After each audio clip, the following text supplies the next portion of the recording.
तो बच्चों हमारा यहाँ पर चैप्टर चल रहा था रासायनिक अभिक्रियाएं एवं समीकरण यानी कि chemical reactions and chemical equations. ठीक है, तो इसमें हम टाइप ऑफ केमिकल रिएक्शंस पढ़ रहे थे यानी कि रासायनिक अभिक्रियाओं के प्रकार हम यहाँ पर पढ़ रहे थे।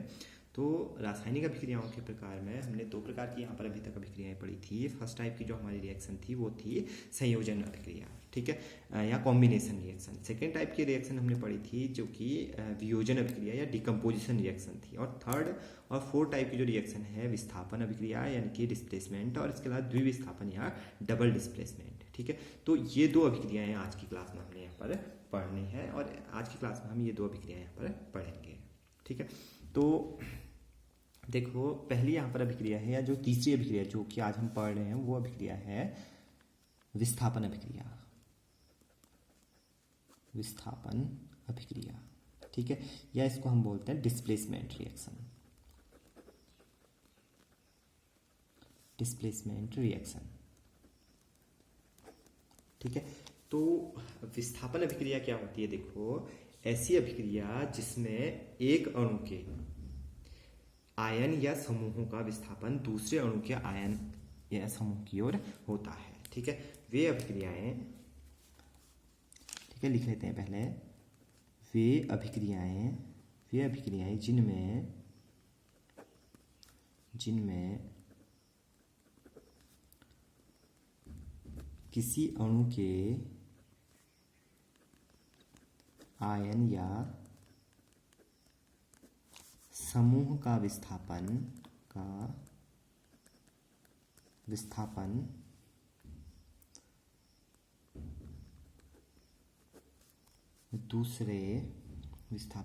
दूसरे अणु या परमाणु की ओर होता है। ठीक है, तो क्या कहा यहाँ पर कि ऐसी अभिक्रियाएं जिनमें किसी एक अणु के आयन या समूह का विस्थापन, ठीक है, किसी दूसरे अणु की ओर हो या किसी दूसरे परमाणु की ओर हो। ठीक है, तो ऐसी जो अभिक्रियाएं होती हैं उन अभिक्रियाओं को हम क्या कहते हैं? विस्थापन अभिक्रियाएं कहते हैं। ठीक है, चलो एक अभिक्रिया द्वारा हम इसको समझते हैं। जैसे एक रिएक्शन है हमारी जिसमें हम जिंक की रिएक्शन कर रहे हैं कॉपर सल्फेट के साथ। ठीक है, अब जब हमारे यहाँ पर इनके बीच अभिक्रिया कराई जाती है, जिंक हमने लेना है, कॉपर सल्फेट हमने लेना है। ठीक है, तो जब इन दोनों के बीच अभिक्रिया कराई जाती है तो अभिक्रिया के दौरान हमारे यहाँ पर बनता है जिंक सल्फेट और इसके अलावा यहाँ पर क्या बनता है? कॉपर बनता है। ठीक है, अब ये जो अभिक्रिया है इस अभिक्रिया के दौरान तुम देख रहे होगे ये हमारा देखो जिंक है, जिंक का एटम है, इसके अलावा ये हमारा कॉपर सल्फेट है। ठीक है, तो अभिक्रिया के दौरान क्या होता है? जब अभिक्रिया ये दोनों अभिक्रिया करते हैं तो अभिक्रिया के दौरान क्या होता है कि जो हमारा SO4 समूह है, ठीक है, CuSO4 है ना, तो जो SO4 समूह है ये SO4 समूह कहाँ की ओर विस्थापित हो जाता है? जिंक की ओर विस्थापित हो जाता है। देखो जब अभिक्रिया हुई है तो जो SO4 हमारा समूह है, जो SO4 आयन है, आयन या समूह, ठीक है, ये हमारा कहाँ की ओर विस्थापित हो रहा है? जिंक की ओर विस्थापित हो रहा है। देखो, और जिंक की ओर जब विस्थापित हुआ तो जिंक के साथ जुड़ गया ये, ठीक है, और कॉपर हमारा सिंगल रह गया। ठीक है, तो हुआ क्या है कि हमारे यहाँ पर जब अभिक्रिया हो रही है तो अभिक्रिया के दौरान किसी अणु के आयन या समूह का विस्थापन दूसरे अणु अथवा परमाणु की ओर हुआ है।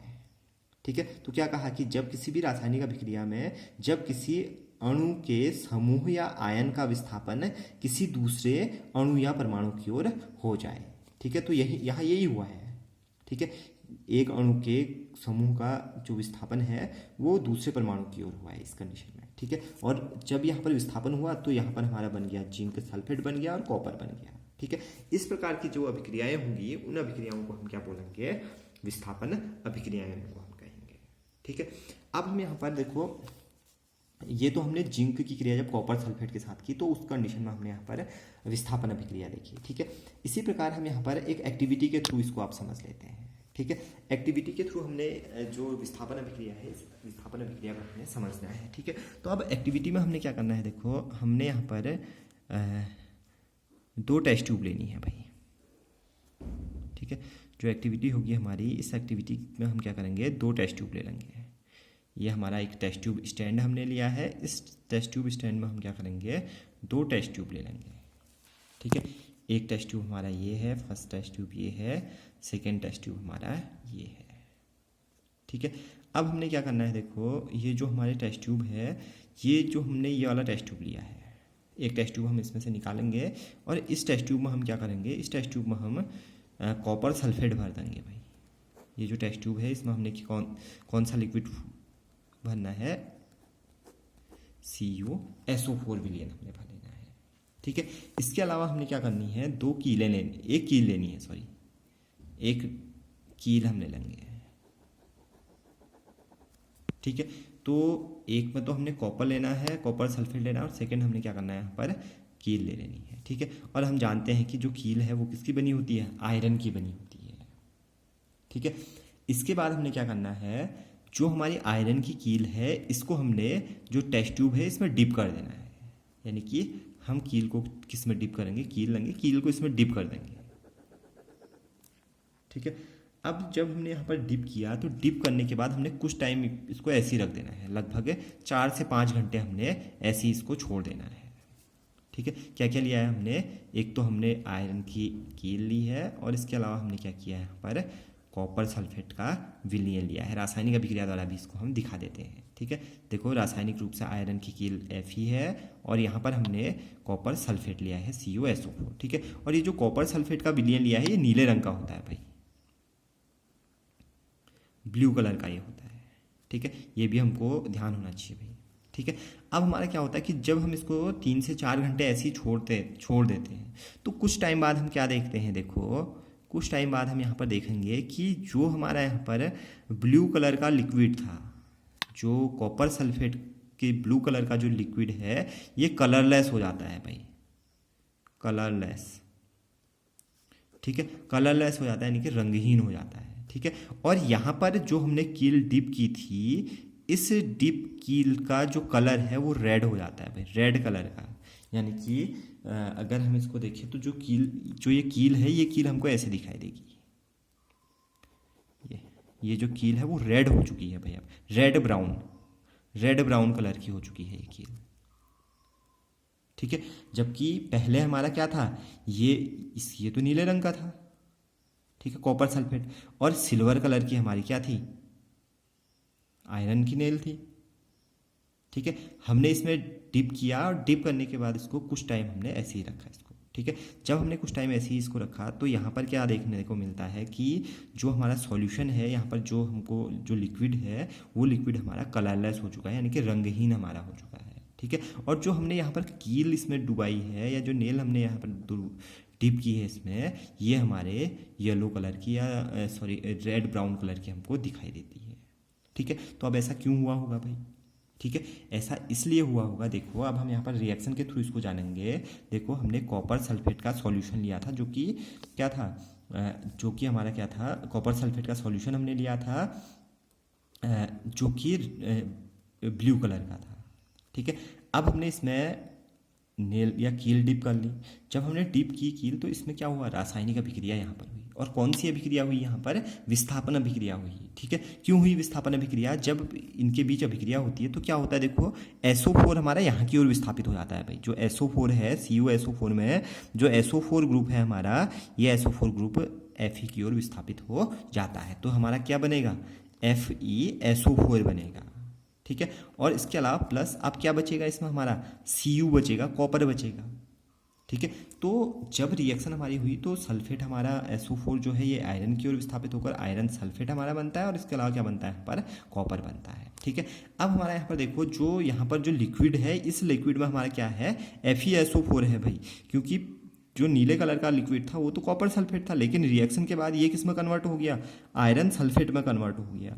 ठीक है, और इसके अलावा जो आयरन था हमारा वो किस में कन्वर्ट हो चुका है, कॉपर में कन्वर्ट हो चुका है।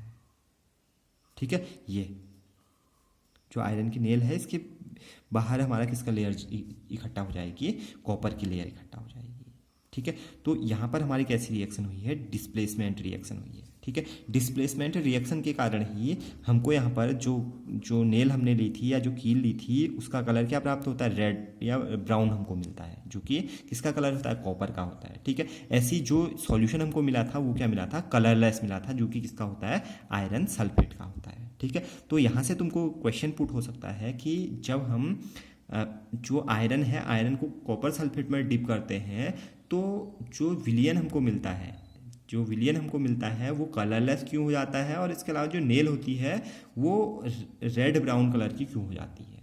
ठीक है। तो हम यहाँ पर बता सकते हैं कि यहाँ पर डिस्प्लेसमेंट रिएक्शन हुई जब हमने की जो नेल है, आयरन नेल है, उसको जब हमने कॉपर सल्फेट के ब्लू सॉल्यूशन में डिप किया तो यहाँ पर डिस्प्लेसमेंट रिएक्शन हुई या विस्थापन अभिक्रिया हुई, और इस विस्थापन अभिक्रिया के फलस्वरूप हमारे यहाँ पर किसका निर्माण हुआ, आयरन सल्फेट का निर्माण हुआ, जो कि क्या था, कलरलेस था। और इसके अलावा किसका निर्माण हुआ, कॉपर का निर्माण हुआ, जो कि क्या था, जो कि हमारा ब्राउन कलर का था। ठीक है। तो ये है भाई, ये इसका आंसर रहेगा, ये इसका रीजन रहेगा। ठीक है। तो यहाँ से हम इसको बता सकते हैं, इजीली बता सकते हैं भाई। ठीक है। तो आई थिंक ये जो एक्टिविटी है, इस एक्टिविटी के थ्रू भी तुम लोगों को समझ में आ गया होगा कि विस्थापन अभिक्रियाएं हमारी होती क्या है। ठीक है। विस्थापन अभिक्रियाएं ऐसी अभिक्रियाएं जिसमें किसी कोई जो अणु है उस अणु से आयन अथवा जो समूह है, समूह का विस्थापन किस ओर हो जाता है, दूसरे अणु अथवा परमाणु की ओर हो जाता है। तो ऐसी जो अभिक्रियाएं होती हैं उन अभिक्रियाओं को हम क्या कहते हैं, विस्थापन अभिक्रियाएं कहते हैं। बहुत सारे हमारे एग्जाम्पल हैं। हमने जिंक की रिएक्शन कॉपर सल्फेट के साथ की, तो यहाँ पर जो सल्फेट है वो जिंक की ओर विस्थापित हो गया। आयरन की रिएक्शन हमने कॉपर सल्फेट के साथ की, तो यहाँ पर भी हमारा जो सल्फेट है वो आयरन की ओर क्या हो गया, विस्थापित हो गया। तो ये दोनों ही अभिक्रियाएं हमारे विस्थापन अभिक्रिया। ठीक है। अब हमारे यहाँ पर जो अगली रिएक्शन हम पढ़ेंगे वो रिएक्शन है द्विविस्थापन अभिक्रिया। द्विविस्थापन अभिक्रिया। ठीक है। या इसको हम क्या बोलते हैं, डबल डिस्प्लेसमेंट। Double displacement. देखो इसमें भी डिस्प्लेसमेंट की फील आ रही है भाई। इससे पहले हमने डिस्प्लेसमेंट रिएक्शन की थी ना, देखो यहाँ पर भी किसकी फील आ रही है, हमको डिस्प्लेसमेंट की आ रही है और डबल डिस्प्लेसमेंट की फील आ रही है भाई। डबल डिस्प्लेसमेंट है विस्थापन अभिक्रिया, डबल डिस्प्लेसमेंट। ठीक है। चलो, डबल डिस्प्लेसमेंट रिएक्शन करने से पहले एक चीज़ और मैं आप लोगों को बता दूं। देखो ये जो हमने यहाँ पर विस्थापन अभिक्रिया की थी, विस्थापन अभिक्रिया में हमने आपको एक एक्टिविटी बताई थी। ठीक है। तो इस एक्टिविटी के से रिलेटेड एक क्वेश्चन हमारे यहाँ पर एनसीईआरटी में है, पेज नंबर 13 पर है भाई। ठीक है। क्वेश्चन क्या है, क्वेश्चन सुन लो। क्वेश्चन क्या है कि क्वेश्चन में क्या कह रहा है कि जब हम, यही क्वेश्चन है भाई, क्वेश्चन जो अभी मैंने तुमको बताया था कि जब हम नीले रंग के कॉपर सल्फेट के विलयन में जो आयरन नेल है, आयरन की कील को जब डिप कर देते हैं तो हमारे यहाँ पर जो कलर है, इसका जो सॉल्यूशन का जो कलर है वो कलरलेस क्यों हो जाता है। ठीक है। या हम जब कॉपर सल्फेट में आयरन की नेल को डालते हैं तो कॉपर सल्फेट का जो रंग है वो क्यों उड़ जाता है या फीका क्यों पड़ जाता है, वो कलरलेस क्यों हो जाता है, रंगहीन क्यों हो जाता है। ठीक है। तो ये क्वेश्चन तुम्हारे पेपर में है, सॉरी जो तुम्हारी बुक है पेज नंबर 13 पर ये क्वेश्चन दिया है। ठीक है। तो यहाँ का आंसर यहीं से ही मिलेगा फिर कि जब हम क्या करते हैं, जब कॉपर सल्फेट के जो ब्लू कलर का कॉपर सल्फेट है इसमें हम आयरन की नेल को डिप करते हैं तो यहाँ पर द्विविस्थापन अभिक्रिया होती है जिसमें कि आयरन जो है वो कॉपर सल्फेट के साथ क्रिया कर जाता है। क्रिया करने में डिस्प्लेसमेंट होगा, SO4 किसके साथ ऐड हो जाएगा, आयरन के साथ हो जाएगा, तो आयरन सल्फेट बनेगा और कॉपर यहाँ पर बनेगा। ठीक है। तो इसीलिए चूंकि अभिक्रिया के दौरान हमारे यहाँ पर डिस्प्लेसमेंट अभिक्रिया हो रही है जिसमें कॉपर सल्फेट कन्वर्ट हो रहा है आयरन सल्फेट में। ठीक है। और आयरन सल्फेट का कलर क्या है, यहाँ पर कलरलेस है। ठीक है। तो इसलिए यहाँ पर हमारा कलरलेस सॉल्यूशन हमको प्राप्त होता है क्योंकि आयरन सल्फेट यहाँ पर बन रहा है। ठीक है। अब हम यहाँ पर स्टार्ट करेंगे द्विविस्थापन अभिक्रिया। ठीक है। तो द्विविस्थापन अभिक्रिया, द्विविस्थापन अभिक्रिया क्या होती है, देखो ऐसी रासायनिक अभिक्रिया जिसमें अभिक्रिया के दौरान आयन अथवा समूहों की अदला बदली होती है भाई। ठीक है। एक्सचेंज होता है, आयनों या समूहों का क्या होती है, अदला बदली होती है। ठीक है। तो ऐसी जो अभिक्रियाएं होती हैं उन अभिक्रियाओं को हम क्या कहते हैं, द्विविस्थापन अभिक्रिया कहते हैं। ठीक है। क्या बताया यहाँ पर, वह अभिक्रिया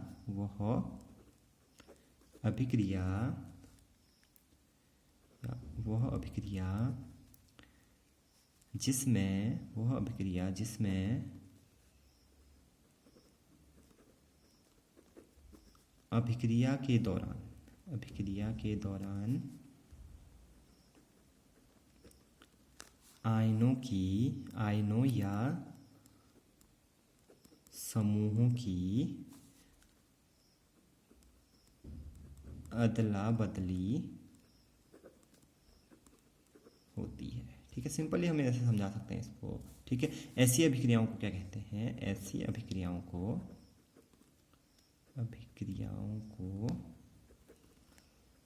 द्विविस्थापन अभिक्रियाएं कहते हैं।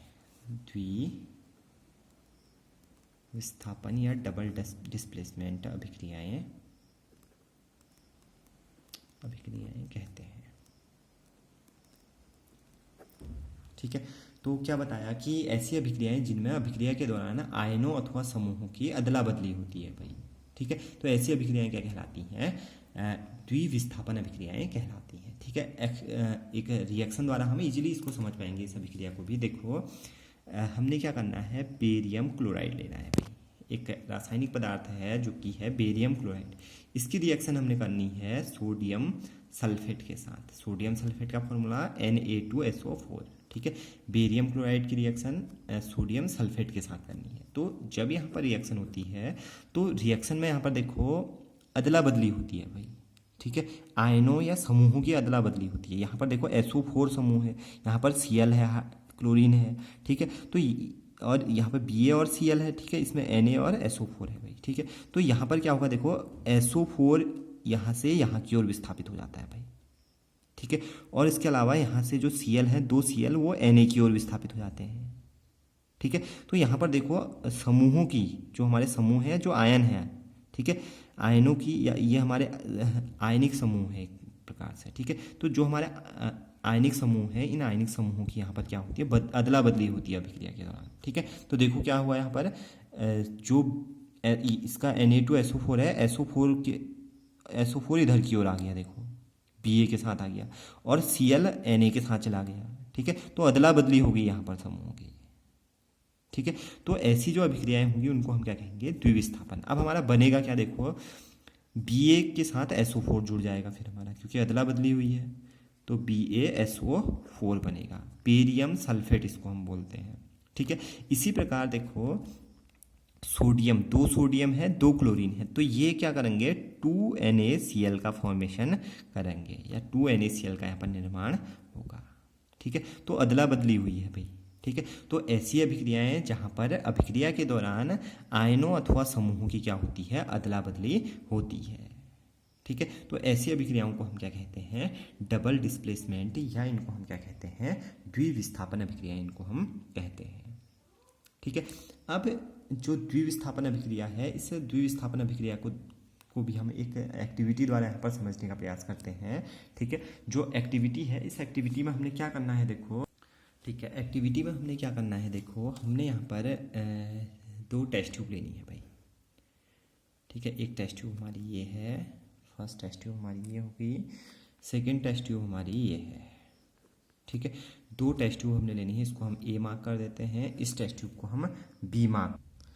जो A टेस्ट ट्यूब है, इसमें हमने एक लिक्विड लेना है, जो लिक्विड है हमारा AgNO3। ठीक है, और लिक्विड जो B है, इस B में हमने क्या करना है, B में हमने यहाँ पर ले लेना है NaCl। ठीक है, और दोनों ही हमने एक्वस सॉल्यूशन लेने हैं। दोनों के हमने क्या लेने हैं, एक्वस सॉल्यूशन लेने हैं। इससे पहले तुमको बताया था कि एक्वस सॉल्यूशन क्या होते हैं, कि किसी भी पदार्थ को जब हम जल में घोलते हैं, ठीक है, हमने AgNO3 लिया जो कि ठोस था। ठीक है, हमने इसको जल में घोल दिया। ठीक है, तो क्या बना, AgNO3 का एक्वस सॉल्यूशन बना, या जलीय विलयन बना। ठीक है, ऐसे हमने NaCl नमक को लिया, ठोस अवस्था में रहता है जो कि, ठीक है, हमने इसको पानी में घोल दिया, तो कैसा विलयन बन गया, एक्वस सॉल्यूशन बन गया। ठीक है, तो जब हम जल में मिलाकर किसी भी विलयन को बनाते हैं तो वो विलयन हमारा क्या कहलाता है, एक्वस विलयन कहलाता है, जलीय विलयन कहलाता है। तो 2 पदार्थों के हमने यहाँ पर जलीय विलयन लेने हैं, जिसमें कि एक पदार्थ है AgNO3 और दूसरा पदार्थ है यहाँ पर NaCl। ठीक है, दोनों ही किस फॉर्म में है, एक्वस फॉर्म में है भाई, एक्वस फॉर्म में है, दोनों ही किस अवस्था में है, एक्वस फेज में है। ठीक है, अब हम क्या करते हैं, देखो इन दोनों पदार्थों के बीच, हाँ अब हम क्या करते हैं, देखो जो हमारा पदार्थ A है, इसमें हम पदार्थ बी को डिप कर देते हैं, इसको हम क्या करेंगे, इसमें डिप करेंगे, यानी कि इन दोनों के सॉल्यूशन को हमने क्या करना है, एक टेस्ट ट्यूब में ले लेना है, दोनों को मिक्स कर देना है। ठीक है, दोनों को एक टेस्ट ट्यूब में हमने क्या कर देना है, मिक्स कर देना है। ठीक है, अब जब हम इनको मिक्स करते हैं तो मिक्स करने के बाद कुछ टाइम हमने इनको रख देना है। रखने पर क्या होगा कि ये दोनों आपस में क्रियाएं करने लगेंगे। ठीक है, और क्रियाएं यहाँ पर कैसे होती हैं, देखो इसमें जो क्लोरीन है, ये क्लोरीन इस Ag की ओर विस्थापित हो जाता है, देखो। ठीक है, और NO3 जो है ये हमारे Na की ओर विस्थापित हो जाता है, यानी कि यहाँ पर भी क्या हो रहा है, विस्थापन हो रहा है आयनों का। ठीक है, यहाँ से Cl आयन इधर की ओर, यहाँ से NO3 नेगेटिव आयन इधर की ओर। ठीक है, यानी कि आयनों की यहाँ पर क्या हो रही है, या समूहों की क्या हो रही है, यहाँ पर अदला बदली हो रही है भाई। ठीक है, तो जब समूहों की अदला बदली होगी तो क्या बनेगा, यहाँ पर भी बनेगा हमारा, एक तो बन जाता है यहाँ पर, एक बन जाता है यहाँ पर, फर्स्ट जो पदार्थ बनता है वो बनता है हमारा, इसको हाँ AgCl हमारा बनेगा। सेकंड हमारा जो पदार्थ बनेगा वो बनेगा NaNO3। ठीक है, अब जब ये पदार्थ बनते हैं तो पदार्थ बनते समय यहाँ पर इसी में बन रहे हैं हमारे पदार्थ, ये जो हमारे टेस्ट ट्यूब है इसी में बन रहे हैं। अब हमारा यहाँ पर क्या होता है कि जो AgCl है ये हमारा सॉलिड स्टेट में होता है भाई, ठोस अवस्था में बनता है, जबकि ये एक्वस ही हमारा रहेगा। ठीक है, तो सॉलिड अवस्था में या ठोस अवस्था में बनने के कारण क्या होगा, ये हमारा जब बनेगा तो बनने के बाद ये नीचे बैठ जाएगा यहाँ पर, क्योंकि ठोस अवस्था में ये बना है AgCl, तो ये क्या होगा, इस टेस्ट ट्यूब में नीचे की ओर बैठ जाएगा। इसको हम प्रेसिपिटेट बोलते हैं, या क्या बोलते हैं, अवक्षेप बोलते हैं। जब भी हमारा किसी भी रासायनिक अभिक्रिया में ठोस पदार्थ बनते हैं रासायनिक अभिक्रिया के दौरान, और ये ठोस पदार्थ भारी होने के कारण जब नीचे बैठ जाते हैं तो इनको हम क्या बोलते हैं, प्रेसिपिटेट या अवक्षेप बोलते हैं। तो यहाँ पर क्या हो जाएगा, जो AgCl है इसका अवक्षेप यहाँ पर हमको प्राप्त होगा। तो इसमें एक पदार्थ हमारा NaNO3 होगा और दूसरा पदार्थ क्या होगा, NaNO3 और दूसरा पदार्थ AgCl बनेगा। ठीक है, तो यहाँ पर भी जो अभिक्रिया हुई वो अभिक्रिया हमारी कौन सी हुई, द्विविस्थापन अभिक्रिया यहाँ पर संपन्न हुई। ठीक है, तो दो अभिक्रियाएं हमने यहाँ पर द्विविस्थापन से संबंधित दो अभिक्रियाएं देखी, और दोनों अभिक्रियाओं में हम देख रहे हैं कि आयनों अथवा समूहों का यहाँ पर क्या हो रहा है, आदान प्रदान हो रहा है। और जब आयनों और समूहों का आदान प्रदान हो रहा है तो उसके बाद हमारे यहाँ पर नए जो पदार्थ हैं, इन नए पदार्थों का निर्माण हो रहा है। ठीक है, तो ऐसी अभिक्रियाएं हमारी क्या कहलाती हैं, द्विविस्थापन अभिक्रियाएं कहलाती हैं।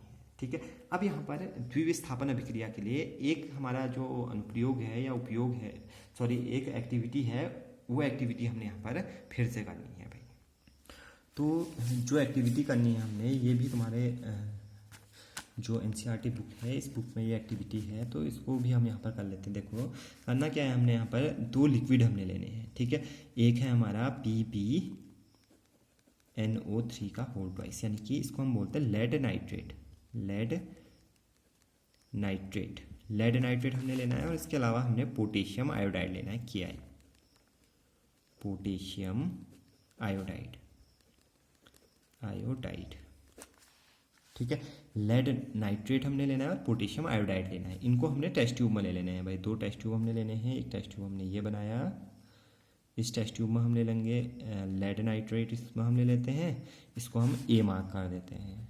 ठीक है, इसी प्रकार से सेकेंड जो हमारी टेस्ट ट्यूब है, ठीक है, इस टेस्ट ट्यूब में हम ले लेते हैं पोटेशियम आयोडाइड Ki, इसको हम इस टेस्ट ट्यूब को दे देते हैं B। ठीक है, अब हमने क्या करना है, देखो जैसा इससे पहले हमने जो पहले एक्टिविटी की थी वही एक्टिविटी को यहाँ पर भी दोहराना है। ठीक है, तो इनको हमने क्या करना है, एक बड़ा टेस्ट ट्यूब हम ले लेंगे, इस बड़े टेस्ट ट्यूब में पहले तो हम A पदार्थ मिला लेते हैं, यानी लेड नाइट्रेट मिला लेंगे, PbNO3 का होल ट्वाइस लेड नाइट्रेट हम मिला लेते हैं। ठीक है, इसके अलावा लेड नाइट्रेट के साथ साथ इसमें क्या मिक्स कर देते हैं, हम पोटेशियम आयोडाइड भी इसमें मिक्स कर देते हैं, यानी कि पोटेशियम आयोडाइड Ki भी हम यहाँ पर मिक्स कर देंगे। ठीक है, तो अब जब हम इस प्रयोग को करते हैं तो इस प्रयोग के दौरान भी हमको डिस्प्लेसमेंट रिएक्शन देखने को मिलती है। ठीक है, और हाँ एक चीज़ का हमने और ध्यान रखना है यहाँ पर, जो हमारे दोनों लिक्विड होते हैं, ये दोनों ही लिक्विड हमारे क्या होते हैं, कलरलेस होते हैं भाई, कलरलेस लिक्विड हमारे होते हैं। लेड नाइट्रेट भी हमारा कलरलेस है और पोटेशियम आयोडाइड भी कलरलेस है। ठीक है, यानी कि रंगहीन है भाई, जैसे पानी होता है, पानी के का ही कलर है इनका भी। ठीक है। तो अब हम यहाँ पर रिएक्शन क्या होती है देखो, जब हम इनको मिक्स करते हैं तो रिएक्शन हमारी होती है देखो, लेड नाइट्रेट PbNO3 का होल ट्वाइस, ठीक है। ये रिएक्ट करता है पोटेशियम आयोडाइड के साथ। तो जब इनकी रिएक्शन होती है तो रिएक्शन में इसके 2 मोल पार्टिसिपेट करते हैं, ठीक है। और रिएक्शन के बाद जो हमारा बनता है पदार्थ, वो पदार्थ हमारा बनता है देखो, जो आयोडीन है यहाँ का, देखो जो आयोडीन है वो लेड की ओर विस्थापित हो जाएगा भाई, ठीक है। लेड की ओर उसका विस्थापन हो जाएगा, ठीक है। तो क्या बना, PbI2 बनेगा, क्योंकि 2 आयोडीन है इसमें, ठीक है। लेड आयोडाइड बनेगा भाई, PbI2 लेड आयोडाइड बनेगा। इसके अलावा जो यहाँ पर NO3 है, ये हमारा पोटेशियम की ओर चल देगा, ये, ठीक है।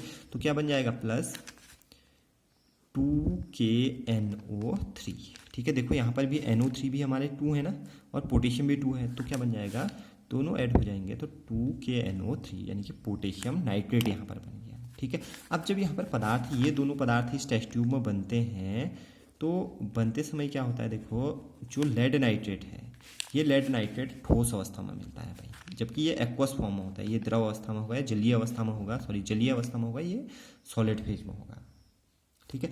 तो जब यहाँ पर जो लेड आयोडाइड है, जब लेड आयोडाइड यहाँ पर बनेगा तो लेड आयोडाइड बनने पर यहाँ पर नीचे बैठ जाता है भाई, लेड आयोडाइड, क्योंकि ठोस अवस्था में है, ठोस अवस्था में होगा तो ये क्या होगा, इसकी अपेक्षा भारी होगा, तो भारी होने के कारण ये क्या होता है, यहाँ पर नीचे बैठ जाता है। और इसका यहाँ पर अगर हम कलर देखें तो जो हमको यहाँ पर देखो, यहाँ पर हमारे इससे पहले दोनों ही पदार्थ हमारे कलरलेस थे, ठीक है। लेकिन जब हमारे पदार्थ बनते हैं तो ये हमको येलो कलर का मिलता है भाई, जो हमको यहाँ पर प्रेसिपिटेट मिलता है या जो अवक्षेप मिलता है लेड आयोडाइड का, ये हमको किस फॉर्म में मिलता है, इसका जो कलर होता है वो कैसा होता है, येलो होता है भाई, ठीक है। येलो कलर का हमको यहाँ पर प्रेसिपिटेट या जो पोटेशियम आयोडाइड है, इस पोटेशियम आयोडाइड का अवक्षेप हमको यहाँ पर पीले रंग का अवक्षेप मिलता है, ठीक है। तो यहाँ पर भी देखो जो अभिक्रिया हमारी हुई है, ये अभिक्रिया हमारी क्या है, एक प्रकार की द्विविस्थापन अभिक्रिया है, क्योंकि यहाँ पर जो 2 अभिकारक पदार्थ हैं, इन दोनों अभिकारकों में क्या हो रहा है, आयन अथवा समूहों का क्या हो रहा है, विस्थापन हो रहा है, प्रतिस्थापन हो रहा है, ठीक है, एक दूसरे की ओर, या अदला बदली हो रही है, ठीक है। और अदला बदली द्वारा ही यहाँ पर क्या हो रहा है, या प्रतिस्थापन द्वारा ही यहाँ पर क्या हो रहा है, नए प्रकार के पदार्थों का निर्माण हो रहा है, ठीक है। हाँ, तो ऐसी अभिक्रियाएं हमारी क्या कहलाएंगी, द्विविस्थापन अभिक्रियाएं कहलाएंगी, ठीक है। तो आज के लेक्चर में हमने यहाँ पर विस्थापन अभिक्रिया और इसके अलावा द्विविस्थापन अभिक्रिया, ये दोनों प्रकार की रिएक्शन पढ़ी। इसके अलावा इससे पहले हमने जो हमारे एडिशन रिएक्शन थी या संयोजन अभिक्रिया और वियोजन अभिक्रिया, इससे पहले हम के लेक्चर में हमने पढ़ी थी। तो आज के लिए बस इतना।